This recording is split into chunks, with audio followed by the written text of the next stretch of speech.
Hello, ladies and gentlemen. My name is Kurt, and welcome back to Farlands or Bust.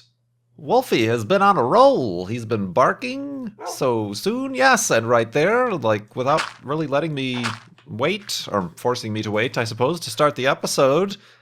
But here we are, starting this episode 450 of Farlands or Bust. Let's take a look. Oh, we've got a boat. We've got a boat, everybody. Let's take a look around here. Episode 450 of Farlands or Bust. I don't know why I'm still holding on to these feathers, to be honest with you. I think maybe I was planning on making more arrows with it. Maybe. We'll try. But yeah, episode 450 of Farlands or Bust. Today is Monday, February 16th, 2015. President's Day here in the United States, so perhaps you have off of school or whatever. You know what? I'll just run and get this boat, and we'll head in that direction. But yeah, episode 450. That means our golden clock of destiny. Blah, blah, blah. Our golden clock of destiny is 400 episodes old. It's an antique. It should be in a museum. Oh, get in the boat. And yeah, we are continuing, although east this episode as we have for the past week. If you're just joining us in Farlands or Bust, I normally go west, and west is the direction we've been going for the last 3+ years. And I decided to turn around as an incentive to continue donating to Child's Play charity. Also to mix things up a little bit. We're being inventive and crazy and creative here to try to get more money donated to Child's Play charity at farlandsorbust.com. Our goal this season, I think that is probably lava over there, so let's actually turn a little bit this way and take the long way around. No, Wolfie, let's not go to that area. No, over here. Yeah, well, let's continue down this kind of quasi-river thing. But yeah, I've turned east because trying to raise money for Child's Play charity over at farlandsorbust.com. $50,000 is the goal for Season 5, and we are up to $28,611.73 raised for Child's Play charity. That's 57% of the way there. I do appreciate all of the first-time donors who have been very, I suppose, inspired is the word, to donate to Child's Play charity, thanks to my new directional positioning that I'm going here, east as opposed to west. Let's Wolfie Knight might not be hungry, but we can see here. Well, I guess we'll see if I accidentally eat this. No, okay. Well, I guess he was hungry. All right. Yeah, we're going east here, and yeah, keep going to farlandsorbust.com to donate. You can leave a question with your donation. It's childsplaycharity.org is a registered 503c something or other numbers and whatnot charity. So at least in the United States, your charitable donations are tax deductible if that is of any swaying interest to you. If you are a person who itemizes your deductions, so if you donate, then for your 2015, you could set that forth. I don't know, that really shouldn't be the deciding factor as to whether or not you donate, but you're helping get toys, books, and games to kids in hospitals around the world, hospitals and shelters. Great cause. Like I said, you can learn more specifically about Child's Play Charity at childsplaycharity.org. And it is been coming in pretty well here. I think we started at 23,000 when I started the eastward trek, and now we're up to 28,000. And I want to send a shout out, a tip of the hat to our friend Good. Good Boulderfist is also doing a charitable series with his Mindcrack series. He has been raising money for Extra Life charity, and every $500 he raises, he will do an episode for it. I think he raised his goal. He met his goal of $10,000, and so he's got a few episodes in the bank that he's got to get out for that. obviously. But he said now that he raised his goal, he said that everybody can, while he's trying to think of a next goal to work towards, and while he gets through his episodes that he owes everybody, if we want to come to Farlands or Bust. And now and through February 20th, this Friday, he stated this when we started at $28,000. For every $1,000 raised for Farlands or Bust here at farlandsorbust.com for Child's Play charity, he will add another episode to that tally of episodes that he owes his fans. And he does that on the Mindcrack server. So I do appreciate those of you who took a hop, skip, and a jump over from Good Series to donate here. Like I said, we're up to $28,611, so $400 more dollars, and we get another Good Mindcrack episode. And I don't know, maybe, perhaps, it will be Good +1 on that episode that will come of the Farlands or Bust fundraiser, or episodes, depending on how charitable you all are. And that would be amazing, and maybe it will be Good +1. I'm the +1. So, yeah, I do appreciate Good for giving a little shout-out, the plug to Farlands or Bust fundraiser as well. Indeed. And I did notice that even when I'm purposefully walking in the wrong direction, I walk in the wrong direction. I think in the last episode, for a little while, I was heading south. And so I think I'm going to take this moment here. While this day... okay, I guess I'll take the remains of this boat. I'm going to walk out here, and let's walk north to kind of offset that. So I think... we've pretty much, we saw, it was pretty neat to see the elevated hidey hole in the last episode. We stumbled upon it. So I think in accidentally walking south too much, we kind of reduced the possibility of that happening again. But let me try to offset that. I'm not sure for how long, but we'll go a little bit. Ooh, that's a cool mountain. Hey, it's almost like the current version of the game where the peaks of the mountains have snow on them. You don't need no fancy new version of Minecraft. You can play in Minecraft Beta 1.7.3 like old KurtJMac. Old KurtJMac indeed. Yeah, even that one's got snow on top of it. That's not something that happens, decidedly. I think that's just some random terrain generation. Neat indeed. But yeah, let's try to get back on the road here. So we'll head a little bit north.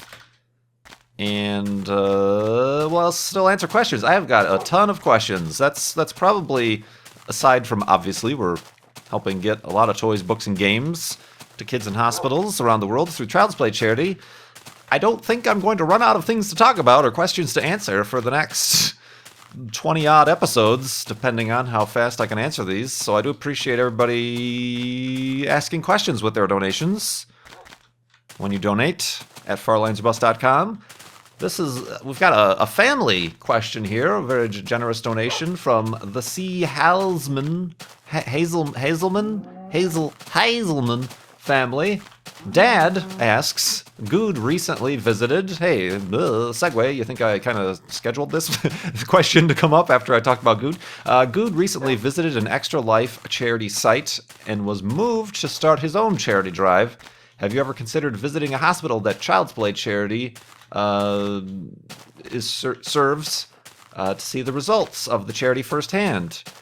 I've considered it, and actually this was a question that came up during the Child's Play charity panel at PAX South last month. That was last month? Or was it the beginning? No, that was last month. Yeah. Basically, Child's Play charity doesn't work directly, like, they work directly, but they don't, they don't arrange those sort of things. Basically, hospitals have their own volunteer or, coordinators and events and things like that. They said they would, if, say, you were interested in visiting a hospital that is served by Child's Play charity and seeing the benefits firsthand, or saying hi to the kids or whatever. Go careful, Wolfie. Oh, that was a big fall. Good thing I fed you earlier. Boop boop. There we go. Woof. So yeah, I'm not sure. I'm not completely sure what I could do there. Like I'm not sure if or what, if any kids or anybody in these hospitals even watches Far Lands of Us. You know, I'd hate to be one of those people who shows up, hey, it's KurtJMac from Far Lands of Bust, and they're like, who? I don't know of which you speak of. So I'm not completely sure that is completely up my alley. To be quite honest with you, it is a little bit of a it's not a direct donation to a specific hospital or anything like that. So it's a little bit nebulous in that regard. I've considered it. I suppose I would probably not by myself. If it was part of a larger event, say like Mindcrack doing that Extra Life thing with Paws and Beef. Or no, that was something completely separate. No, they did. Yeah, they did. They did a anyway, them and Sevidus, they did a bunch of stuff, but perhaps as part of a larger group, but myself, by myself, maybe not right off the bat. But let's go to sleep, and we'll continue walking in any direction but west in the morning.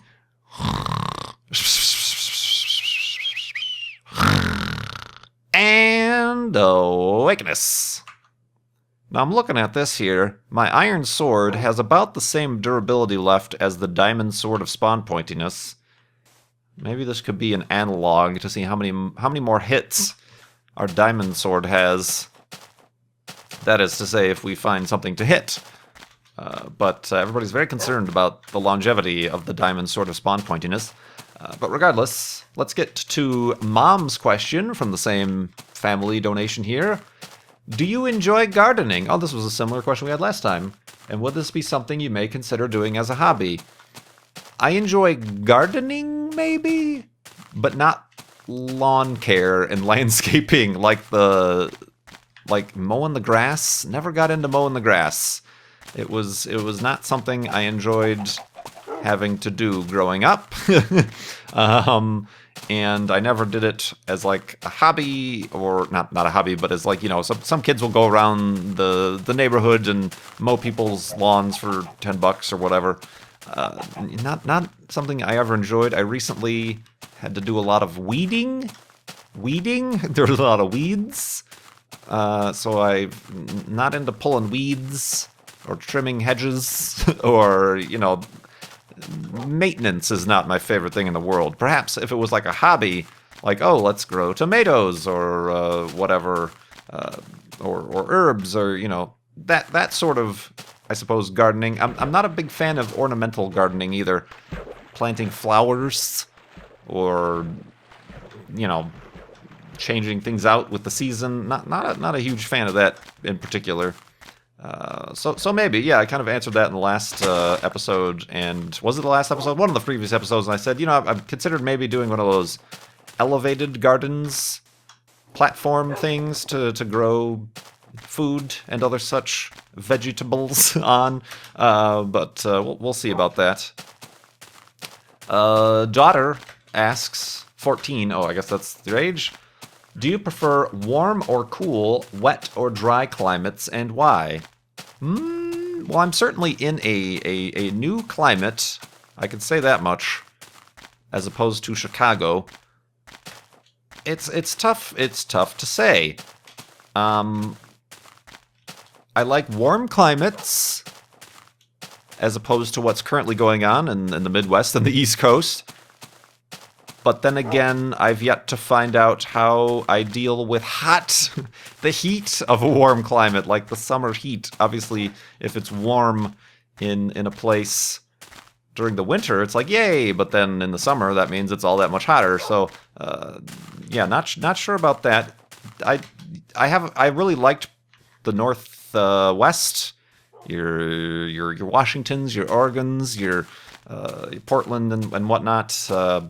I like that whole area, but I'm not sure how I would do with the constant drizzle, the constant moisture falling from the skies, and cloudiness and lack of consistent sunshine, as it were.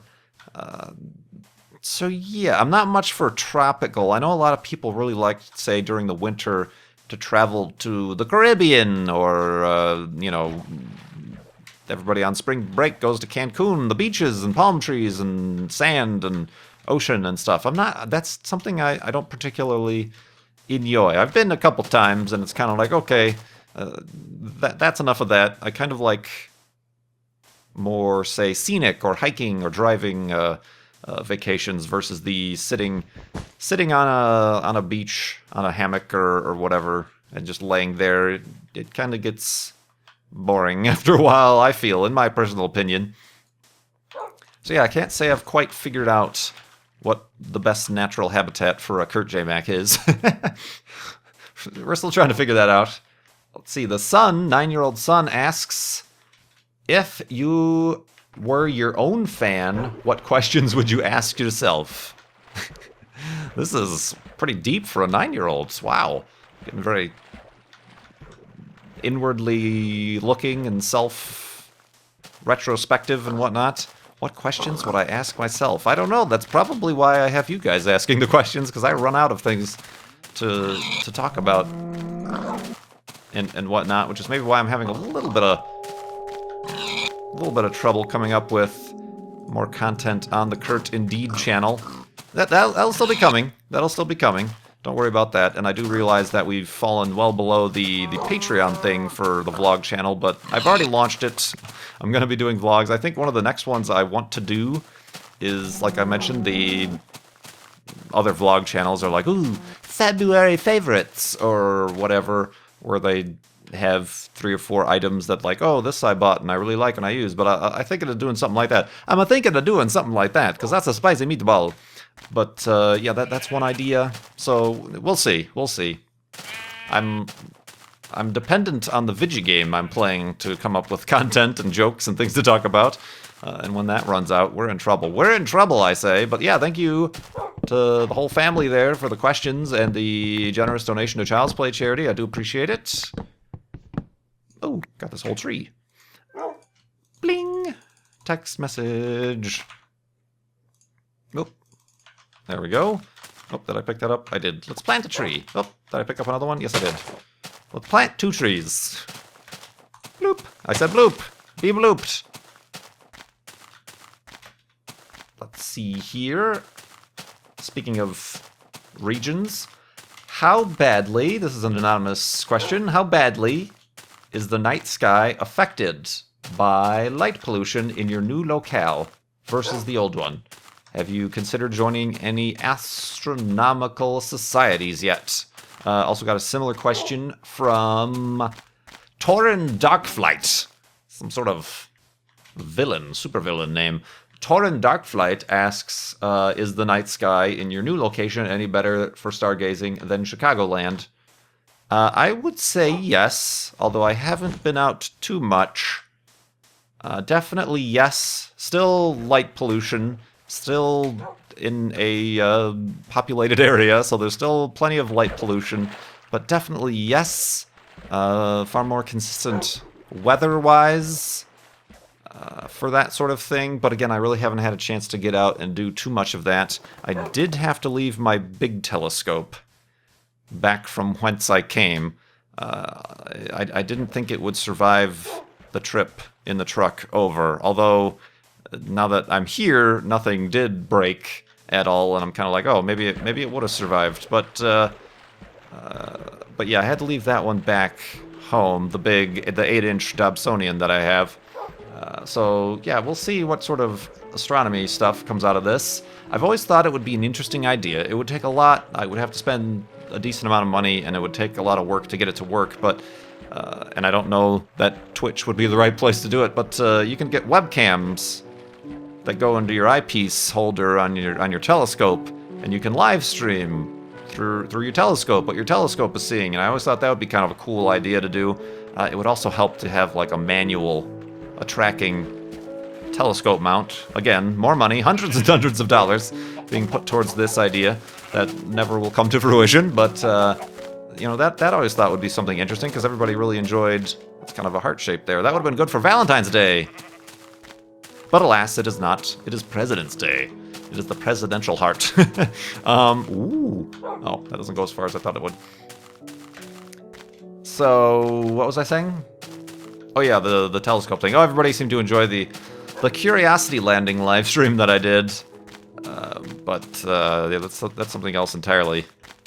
So who knows? There are other people who do that. Obviously, there's a website called Slooh, S-L-O-O-H. That is a play on words. Slew is the name of the action it takes when you have your telescope and you move it from one object to another. It slews. Whatever. Mumbo jumbo. Astronomical mumbo jumbo. But, oh, neat little area. But, yeah, Slooh is a website where they live stream certain astronomical events, but then you can also pay money for time on a remote telescope. That's in a nice place. So yeah, I mean, certainly it wouldn't be anything groundbreaking or anything the first time anybody does it, and I don't know that Twitch would like that sort of thing, even though they have expanded the categories to podcasts and guys playing piano and all kinds of crazy stuff. So who knows? That would definitely be in the distant future, if at all. Tor and Darkflight asked a few other questions with his sinister donation. I'm imagining him twirling a very curly mustache, if you will. It gets dark fast. Does it not get dark faster now that we're walking east? I mentioned this in the last episode. We're walking against the rotation of our non-three-dimensional planet here. Zombles. I think we're above a Zomble spawner. But yeah, he asked. Well, I'm assuming he's a he. Might be a she. Where was it? First time donator. Yes. Yeah, we got 2 more questions from Tor and Darkflight, and then we'll continue in the morning.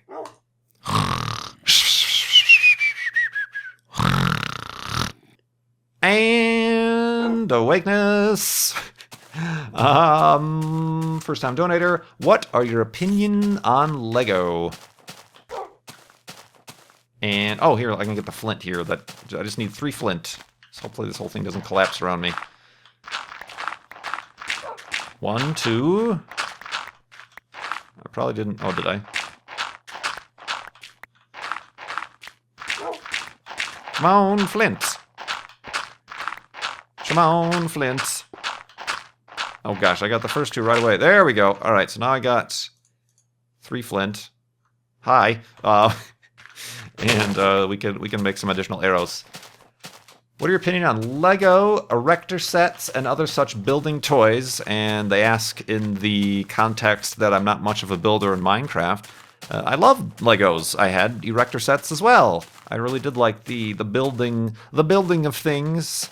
Obviously, I did. If you haven't been around a while, I did do a Lego space shuttle build vlog thing early on in my channel history, if you search for it. So that was a thing I did. Careful, Wolfie! Oh my gosh, that was a double whammy. Oh, I picked up this gravel. Have some gravel in your face. Woof. So yeah, I really like Lego. I don't have them much anymore. I had erector sets. Those are the little metallic. They're metal. Metal kind of, they look a lot like the skeleton. You end up making like the frame and skeleton of an object, and sometimes they come with motors, and you can make little cars or motorized cranes or something out of them. But yeah, I think they're great. I very much, even I mentioned before, the plastic models, model airplanes and cars and things. I enjoyed making those briefly in my childhood. This is a neat place. It kind of comes through here diagonally. Let's walk it. Let's walk the canyon. I'm trying to figure out where it actually starts. Oh, it actually is quite the... Ooh, creeper. Neat. Look at this place. Did we miss this place? Yeah, I'm starting to forget what we've seen on the way here. We still might not be on track. Yeah, it kind of starts over here. And you can imagine the water has eroded this away over the centuries. Tens of thousands of years. It's caught underneath here and whatnot. all the way under here and through that. Or lava. Perhaps it's a lava tube. Ooh, look at this. That's kind of a neat vista. Windows. And, yeah, that's neat. Wow. This is something we don't get to do much. We'll see a small swath of land, but we won't get a chance to actually sit and enjoy it. Sorry, I want to actually continue on through the canyon here. Lastly, Thorin Dark Flight, excuse me, asks, do you watch any anime? No, I do not. No, I'm afraid I do not. Never got into the animes. Neat. Ooh, that guy's precariously perched. This whole area is kind of neat. Next question. We got so many to get through. Get through them, Kurt. Full Metal Knee asks, lemon or lime? Juice, fruit, or flavor? Probably lemon. I can't think of too many things I like lime on, other than like food, like say a Mexican dish or tacos or whatever. You put the lime on. But overall, probably lemon. Although I used to drink lemonade quite frequently, but it's the acidity has really gotten to me lately. So yeah, not so much on the lemon anymore. I did used to eat lemons, like an apple. Just take a bite. No, you slice it up and you suck on a lemon. It's also an insult you can give. Oh, this is neat. Hold on, picture time. Why don't you go suck on a lemon? All right, let's get out the Polaroid here. Boop. Boop.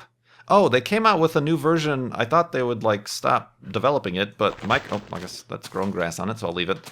Microsoft came out with a new version of Microsoft Ice, the program I used to make my panoramas in Minecraft and also in real life. In real life, with, real life pictures and stuff.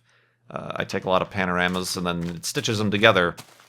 Much better than that photo stitch application that comes with cameras sometimes.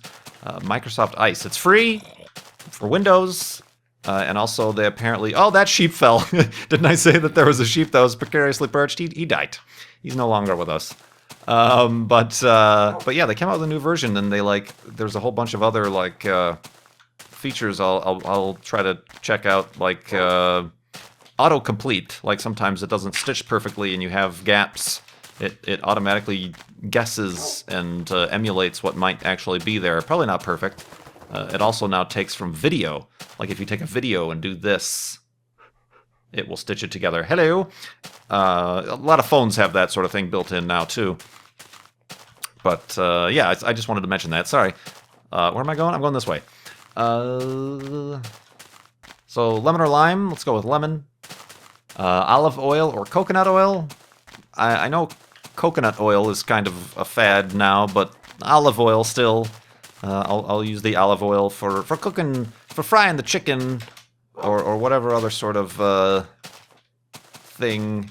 Doing the stir fry to get the onions nice and crispy or whatever. So yeah, olive oil probably. I also have your standard vegetable oil. When you make chicken breasts, breasts. He wrote that, not me. Full Metal Knee. When you make the chicken breasts or similar meats at home, what spices, herbs do you use besides salt and/or pepper? I'll sometimes, if I bread them, that is to say, not with gluten-filled bread, but they make gluten-free breadcrumbs, mostly corn-based or panko, as it's called.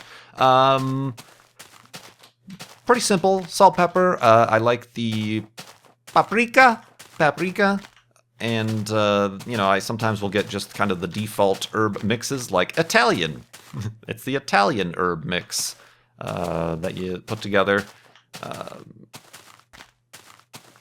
So yeah, pretty simple as far as that's concerned. Sometimes some rosemary, but I normally put the rosemary on like potatoes if I'm making the roasted potatoes. I'm making the roasted potatoes. I'll roast them up nice and good for you. What else are we going for? Are you planning on resuming your search for a dog? Whoever said I wasn't, or I stopped, or anything like that? Of course, it has resumed and it has continued. It has not stopped. I basically I guess I took a break because I knew I was going away for PAX South, and I didn't want to be like, let's adopt a dog. Oh, let's leave. So, let's leave the dog. So yeah, it's on in full force, and we'll see what happens with that. We will see indeed. Wow, we're kind of having a fun old time here, just jumping around, enjoying this landscape. Let's go around this way. Wolfie, be careful, say. We've already seen what happens to the sheep when they fall from such great heights. But yeah, thank you, Full Metal Knee, for the donation and question. Azulan says he's greetings from Germany, first of all, but if you feel down and not motivated due to life becoming too busy or just generally general suckage. How do you deal with such? What's your recipe to make you feel good again? Working. I've mentioned this at the panel. Probably kind of poorly. I wasn't as articulate as I'd hoped I would be during the panel at PAX South. But just recording videos, even over the weekends. I noticed this weekend, over the weekends, when I'm not making videos actively, I'm like, I get kind of bummed out and, heading towards this thing over here. Get kind of bummed out and stuff. Making videos, even if sometimes the result of said videos are reason to be feeling down. Not that anything recently would be happening to cause such a thing, but kind of just doing things that make me happy. Making videos, getting outside really helps. Sometimes, especially with our work, that is to say work where you're on a computer. Even I found this when I was a web designer, being in the office. I felt like it just helped to get out and go for a walk, just to be outside. If you can do that kind of really helps get some perspective on things, get some fresh air and sun and melatonin. Serotonin? One of those, something comes from the sun. And get that working for you. So that definitely helps. So yeah, those are probably my big answers to that, I suppose. Ooh, floating. It's the transit of Venus, everybody. Bump, bump, bump, bump, bump, bump. It plays a trombone as it passes in front of the sun, in case you were unaware of that. I am a weirdo. Let's do something a little bit different here. It's an elevated hidey hole, everybody. Quite literally. Wolfie, there you are. Have a seat. There we go. I'll give you a nightlight to enjoy. Let's go up here, and I gotta make sure I watch my step when I step outside. I have no handrails on this porch. Right there, 2, 3. All right. But yeah, probably kind of tough.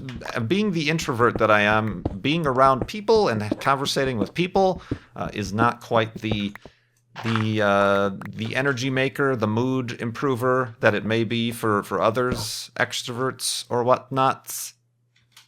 Oh, there we go. Yeah, a shining beacon. Oh, hey, let's go inside. The zombies have spawned.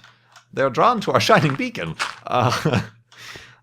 So yeah, I think that answers that question fairly readily. I mean, I suppose for other people, it's perhaps being around other people, being around family, friends, or whatever. But yeah, definitely being lucky enough to have this as a job, to do what I do, depending on whether or not I do it particularly well or not. I don't think is the point there, but just the fact I feel most like myself is probably where I can say, oop, did I not make a bed? Oh, I guess I just dropped all the wool. Is what I could say about the mood improvement. The mood improvement here, generally speaking. But yeah. Zombies. Oh, they're coming up to our doorstep. I think that wraps up episode 450 of Far Lands or Bust. Not too much of a milestone. If you work hard enough, every single episode will be a milestone. So nothing too crazy special about 450 here. We did find that really cool canyon lands. That was quite impressive indeed. I hope everybody enjoyed that, and I hope everybody keeps going to farlandsorbust.com. If you're able to, donate to Child's Play charity through there. Any amount helps. Like I said, this recent change of course, I hear a whole bunch of noises outside. This recent change of course has spurred a lot of first-time donations, so I do appreciate all of those, and the return donations, and all the donations in the past. And as I've said before, if you can't donate, don't worry about it, no problems. I always do help. I always do enjoy and appreciate is the word I'm looking for. The, sharing. Share with your friends, and you share with 4 of your friends, and maybe some of them, will share with other friends, and then some of them will be able to donate. It's a cyclical thing here, and it's a community thing, and it's a Farlander thing. Just Farlander things. Tumblr meme. Yeah. Am I making sense? And of course, once again, thank you very much to Good. If we get to 29,000, we'll add an episode to Good's tally for Mindcrack, and like I said, maybe he won't be alone for that episode. Nudge, nudge, wink, wink, say no more. Thank you so much for watching. My name is Kurt. Happy President's Day. I will see you next time.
Why don't you go suck on a lemon?